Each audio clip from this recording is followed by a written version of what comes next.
राष्ट्रपति से संबंधित बिल्कुल करंट जी क्या है वो करवाने वाले हैं।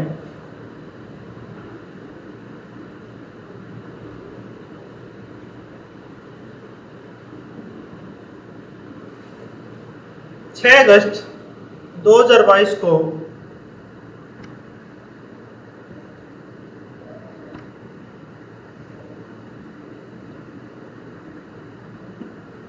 भारत के 14वें उपराष्ट्रपति कौन चुने गए? कौन चुने गए? जगदीप धनखड़ जी, मार्गरेट अल्वाल जी, यशपाल मलिक जी या यशवंत सिन्हा, कौन चुने गए? ठीक है, अभी भी हमारा चुनाव हुआ था तो उसमें भारत के जो 14वें उपराष्ट्रपति कौन चुने गए थे? हमारे जगदीप धनखड़ जी। ठीक है, और जब हमें चुनाव हुआ उसमें दो थे, एक तो जगदीप धनखड़ जी, जगदीप धनखड़, और एक हमारे कौन थे? मार्गरेट अल्वाल। ये हमारे यूपीए से थे और ये हमारे NDA, national democratic alliance, United progressive alliance, ये हमारे कांग्रेस का नाम होता है, हम बोलते हैं इसको। ये हमारे बीजेपी के तो उसको बोलते हैं। जगदीप धनखड़ जी थे। ठीक है, तो जैसे ही कोई नॉमिनेशन फॉर्म भरा जाता है तो इनकी एक सिक्योरिटी ग्रुप में भी होता है 15,000, जमानत राशि 15,000 होती है। ठीक है, अगर इन दोनों में से वैलिड वोट का 1/6 भाग नहीं मिलता है तो इनकी राशि क्या कर ली जाती है? जब्त कर ली जाती है। ठीक है, तो इसमें से 582 वोट जो मिले हैं वैलिड वोट के, किन को मिले हैं? जगदीप धनखड़ जी को। ठीक है, तो ये 582 वोटों से जीते हैं टोटल में से, और कौन बने? हमारे जगदीप धनखड़ जी। ठीक है, उसके बाद में एक पॉइंट और आता है हमारा,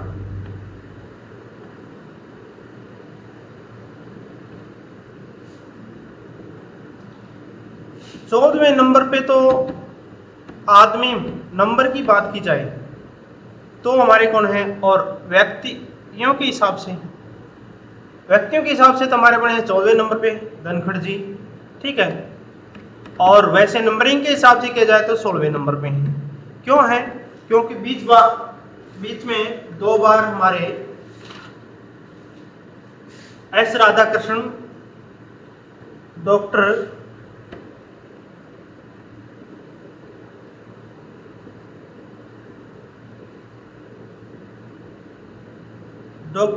एस राधाकृष्णन व डॉक्टर हमीद अंसारी,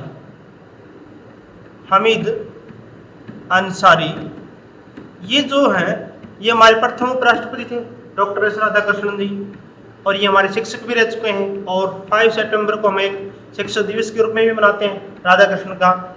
ये एस राधाकृष्णन और हमारे हमीद अंसारी, ये 2 बार क्या हैं? उपराष्ट्रपति रह चुके हैं। इसलिए जो इनकी नंबरिंग थी वो व्यक्तिगत कितने नंबर पे है? 14th पे, और वैसे नंबरिंग के हिसाब से कितने नंबर पे हो जाएगा? 16वें पे। ठीक है, इसलिए जो है 6 अगस्त 2022 को भारत के 14वें उपराष्ट्रपति कौन चुने गए थे? जगदीप धनखड़ जी। नंबरिंग के व्यक्तिगत के हिसाब से और नंबर के हिसाब से किया जाए तो हमारे 16वें नंबर पे हैं, क्योंकि बीच में 2 बार हमारे एस राधाकृष्णन और डॉक्टर हमीद अंसारी हमारे क्या है? उपराष्ट्रपति रह चुके हैं, इसलिए इनका नंबर वैसे क्या पे है? व्यक्तिगत के हिसाब से 14th नंबर पे है। अब हम बात आती है कि जो उपराष्ट्रपति हैं हमारे जगदीप धनखड़ जी, ये क्या हमारे? ठीक है, और ये हमारी कौन है? द्रौपदी मुर्मू। ये कौन? हमारी द्रौपदी मुर्मू। ठीक है, ये हमारी झारखंड की पहली महिला राज्यपाल भी रह चुकी हैं, झारखंड की पहली महिला राज्यपाल भी रह चुकी हैं। और ये हमारी आदिवासी क्या है? आदिवासी महिला राष्ट्रपति हैं, और इनका नंबर कौन सा? महिला में महिला राष्ट्रपति सेकंड में दूसरे नंबर पे है। ठीक है, अब हम बात करते हैं कि हमारे धनखड़ जी की, तो यहां फोटो में कौन शपथ दिला रहा है इनको? उपराष्ट्रपति को शपथ कौन दिला रहा है? राष्ट्रपति। कौन दिला रहा है? राष्ट्रपति। ठीक है, और ये हमारे मेन पॉइंट थे।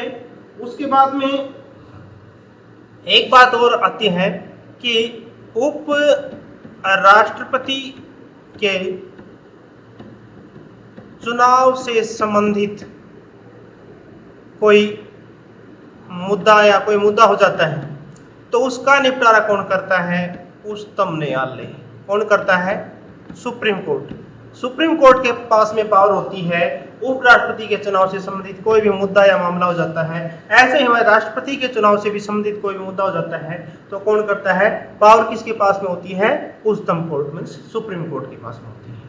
ठीक है, उसके बाद में हम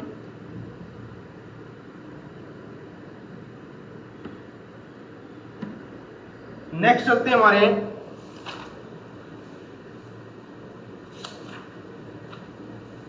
अनुच्छेद होते हैं हमारे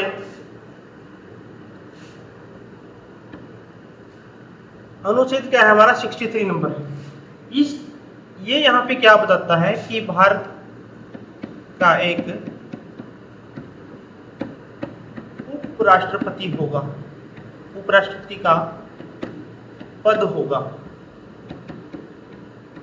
ठीक है, भारत के संविधान में एक उपराष्ट्रपति का पद होगा, ये इसके बारे में हमें बताता है। और उपराष्ट्रपति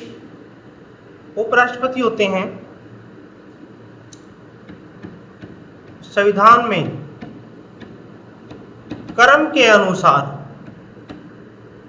वरीयता के अनुसार सेकंड आदमी होते हैं, सेकंड स्थान दिया जाता है इनको। भारत का पहला नागरिक कौन होता है? राष्ट्रपति।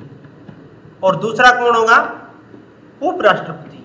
ठीक है, उपराष्ट्रपति भारत का के बारे में एक पद होगा, ये सेकंड ये मनुष्य होंगे स्थान में संविधान के अनुसार। ये चीज किस में लिखी हुई है? हमारे अनुच्छेद 63 के अंदर, इसमें लिखी हुई है अनुच्छेद 63 के अंदर। ठीक है, अब हम बात करते हैं अनुच्छेद हमारा 64। इसमें क्या लिखा हुआ है कि भारत का उप राष्ट्रपति राज्यसभा का पदेन सभापति होंगे, पदेन सभापति होंगे। ठीक है, पदेन सभापति होंगे और वह किसी लाभ का पद, वह किसी लाभ का पद ग्रहण नहीं करेंगे। क्या करेंगे? ग्रहण नहीं करेंगे। ठीक है, अनुच्छेद 64 में क्या लिखा हुआ है कि भारत का उपराष्ट्रपति राज्यसभा का पदेन सभापति होंगे और वे किसी भी लाभ का पद ग्रहण नहीं करेंगे। ठीक है, और उसके बाद में क्या आती है 63 में हमारे क्या लिखा था कि भारत के अंदर एक उपराष्ट्रपति का पद होगा, उसका सेकंड स्थान होगा भारत के संविधान में। 64 में क्या लिखा है? भारत का एक उपराष्ट्रपति राज्यसभा का पदेन अध्यक्ष होगा। इसके अंदर जो क्या बात होती है, भारत का उपराष्ट्रपति, हमारे दो सदन होते हैं, दो सदन होते हैं, लोकसभा व राज्यसभा। जो उपराष्ट्रपति होते हैं लोकसभा और राज्यसभा किसी का भी सदस्य नहीं होते, किसी का भी सदस्य नहीं होते हैं। और एक दूसरी हमारी इंटरेस्टिंग बात क्या है, उपराष्ट्रपति को जो वेतन मिलता है, उपराष्ट्रपति को जो वेतन मिलता है वो उपराष्ट्रपति को वेतन मिलता है वो उपराष्ट्रपति के पद का नहीं मिलता है, पद का नहीं मिलता है। तो फिर किसका मिलता है? वो उसको राज्यसभा के पदेन सभापति के रूप में मिलता है। किसके रूप में मिलता है? उपराष्ट्रपति को जो वेतन मिलता है वो उपराष्ट्रपति के पद के रूप में नहीं मिलता है, उसका नहीं मिलता है। ये किसके रूप में मिलता है? उसको राज्यसभा के पदेन सभापति के रूप में मिलता है। ठीक है, और ये हमारे वेतन के बारे में उपराष्ट्रपति के को कि जो भाग होता है उसमें कहीं पे नहीं लिखा होता कि उपराष्ट्रपति को कितना वेतन मिलना चाहिए। ये सिर्फ राज्यसभा को पदेन सभापति के रूप में मिलता है। और ये कितना वेतन मिलता है करंट में 4 लाख रुपए। कितना मिलता है 4 लाख रुपए। दूसरी बात और क्या है हमारी, जो उपराष्ट्रपति हैं हमारे करंट में उपराष्ट्रपति कौन है बनेंगे अब हमारे अभी 11 अगस्त को बन चुके हैं, तो आज तो 11 तो हो चुकी है, जगदीप धनखड़ जी हैं। ठीक है, जो जगदीप धनखड़ जी हैं हमारे करंट में उपराष्ट्रपति जगदीप धनखड़ जी हैं।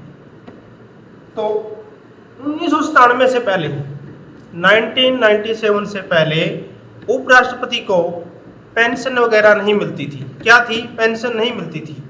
क्या थी? पेंशन नहीं मिलती 1997 से पहले। लेकिन 1997 के बाद में इनको पेंशन का भी प्रावधान कर दिया गया है। किसके बाद में किया गया? 1997 के बाद में। ठीक है, ये हमारे 2 क्वेश्चन थे। अब हम चलते हैं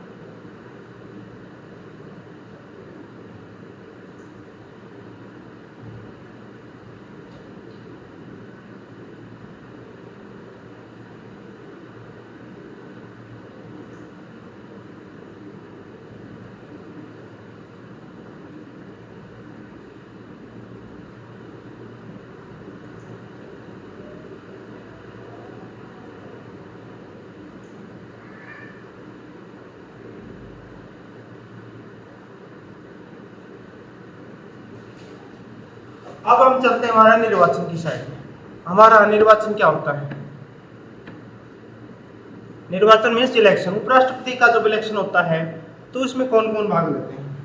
ठीक है, उपराष्ट्रपति के चुनाव में कौन कौन भाग लेते हैं? हमारे दोनों सदन होते हैं, दोनों सदन के सभी सदस्य, दोनों सदन के सभी सदस्य। इसमें क्या बात आती है? दोनों सदन मीन्स लोकसभा व राज्यसभा। ठीक है, लोकसभा व राज्यसभा प्लस मनोनीत व निर्वाचित।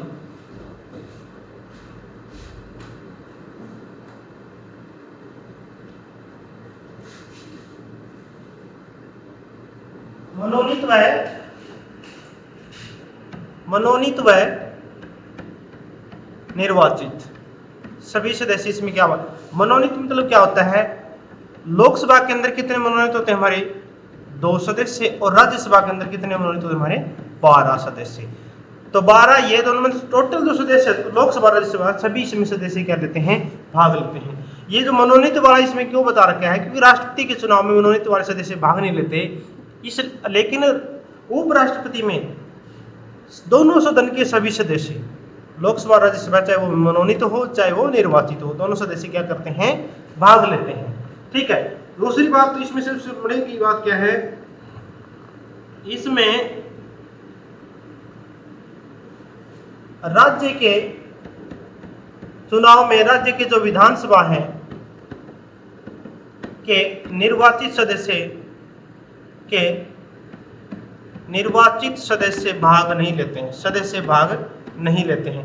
कहने का मतलब जैसे हमारा हरियाणा में विधानसभा की कितनी सीटें हैं? 90 सीटें हैं। ठीक है, तो ये जो निर्वाचित सदस्य हैं, चुने हुए सदस्य हैं, ये हमारे उपराष्ट्रपति के चुनाव में हमारे भाग नहीं लेते हैं। भाग सिर्फ क्या लेते हैं? लोकसभा या राज्यसभा। तो कहने का मतलब राज्य के किसी भी भारत के अंदर राज्य के सभी जो विधानसभा है उनके निवासी सदस्य लोकसभा के चुनाव में भाग नहीं लेते हैं। भाग कौन लेते हैं? लोकसभा व राज्यसभा के सभी सदस्य मीन्स मनोनीत भी और निर्वाचित भी। ठीक है, ये हमारा यहीं पे था। और एग्जामिनेशन पॉइंट से ये भी आता है। और एक हमारा जो होता है चुनाव होता है ना, वो कौन सी पद्धति से होता है? आनुपातिक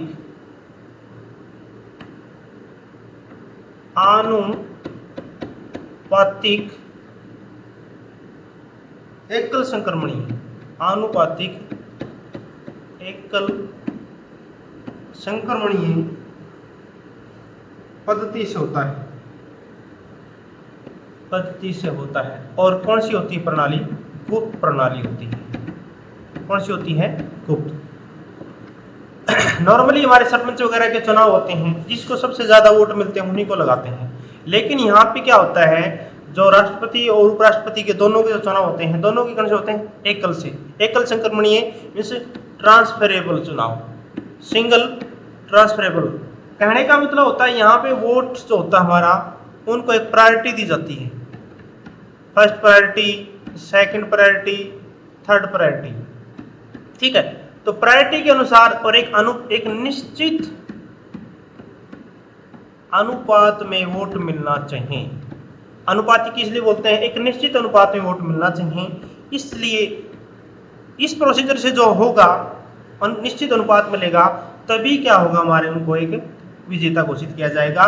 कौन सी प्रणाली आती है? एकल संक्रमणीय, अनुपातिक और गुप्त प्रणाली से। ठीक है, दोनों राष्ट्रपति व उपराष्ट्रपति दोनों का चुनाव कौन सा होता है? अनुपातिक, एकल संक्रमणीय, गुप्त प्रणाली से हमारा क्या होता है? चुनाव होता है।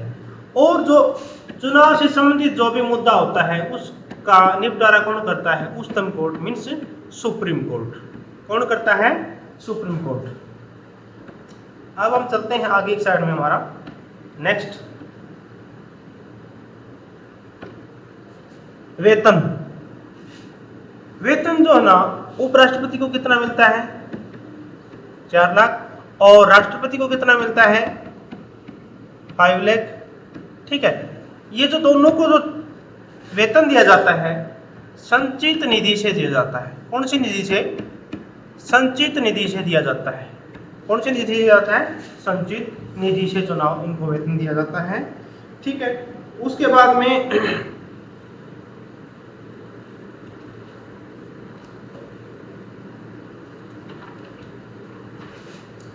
एक हमारा मेन पॉइंट क्या था? त्याग पत्र होता है।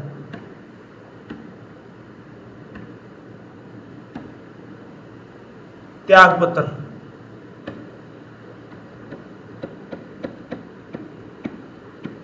उपराष्ट्रपति त्याग पत्र किसको देगा? उपराष्ट्रपति जो त्याग पत्र है वो राष्ट्रपति को देगा। किसको देगा? राष्ट्रपति। हमारी कौन है फिलहाल? द्रौपदी मुर्मू जी। ठीक है, किसको देंगे? द्रौपदी मुर्मू को। और उपराष्ट्रपति और राष्ट्रपति किसको देता है? उपराष्ट्रपति को। राष्ट्रपति त्याग पत्र किसको देता है? उपराष्ट्रपति को।